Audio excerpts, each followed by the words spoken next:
Back in 1844, Jonathan Walker became a sort of a national hero for being tried and convicted as a slave stealer. He attempted to help 7 escaped slaves free themselves from bondage, and when caught, tried and convicted, the federal government branded him on his hand with an SS for slave stealer. Check out Rob's video today when he visits the grave and we talk about the man with the branded hand right here on Misheander Man. Stay tuned. Welcome back, YouTube. Man, I was blown away when Misheander Man got a hold of me and asked me to do the history on Jonathan Walker, the man with the branded hand. Born in Massachusetts, passing away right here in my state of Michigan, in our state of Michigan, up by Muskegon. Those of you that watch my channel know I am all about the history. And this is an interesting history. Hope you guys enjoy it. If you guys ever want to find his grave, it's in Evergreen Cemetery, right here in downtown Muskegon. Here's the entrance to Evergreen. It's real simple, real easy to find.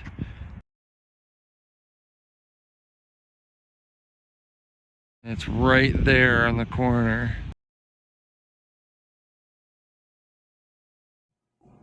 Jonathan Walker was born in Harwick, Massachusetts in 1799.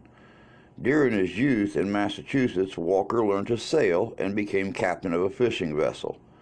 In early 1837, he went to Florida and became a railroad contractor. The condition of the slaves interested him, and in 1844, Walker aided several of them as they attempted to make escape in an open boat from the coast of Florida to the British West Indies, where slavery had been abolished 10 years before. After doubling the Capes, Captain Walker fell seriously ill.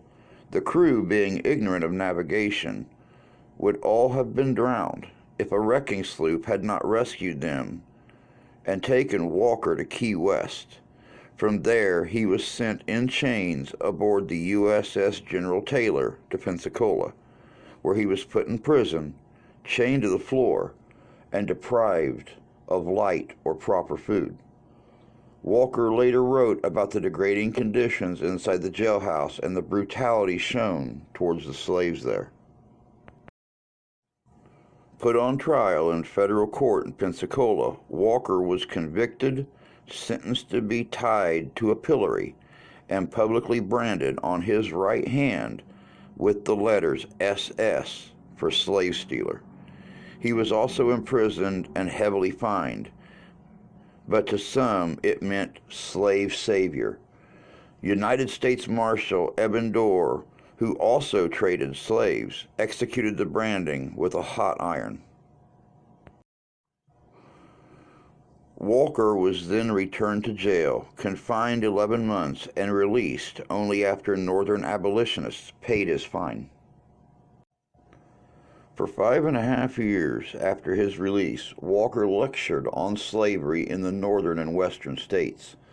For instance, in 1847 and 48, he was on a 4.5-month lecture tour together with John S. Jacobs. He lived in Wisconsin in 1855 and 1860 near Winooski, Wisconsin. He moved to Michigan around 1866 and lived near Muskegon. Jonathan Walker died on May 1st, 1878, in Lake Harbor near Norton Shores, Michigan. He is buried with his wife, who predeceased him by 7 years, at Evergreen Cemetery in Muskegon. Their 2 youngest sons, born in 1843 and 1848, predeceased their parents, but 2 sons and 5 daughters survived both parents. A monument was erected to Captain Walker's memory on August 1st, 1878. Jonathan Walker was the subject of John Greenleaf Whittier's poem, The Branded Hand. Whittier heard about Walker after reading a book about him called Trial and Imprisonment of Jonathan Walker.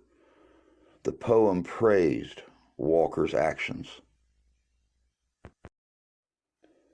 A plaque commemorating the life and actions of Jonathan Walker was erected on the lawn next to the Harwick, Massachusetts Historical Society. Well, if you guys enjoyed this episode, make sure you guys hit that like, make sure you guys hit that share, and definitely hit that subscribe button, guys, and check out the links below, guys. That helps me go on some amazing adventures like this, to find things like this for you guys.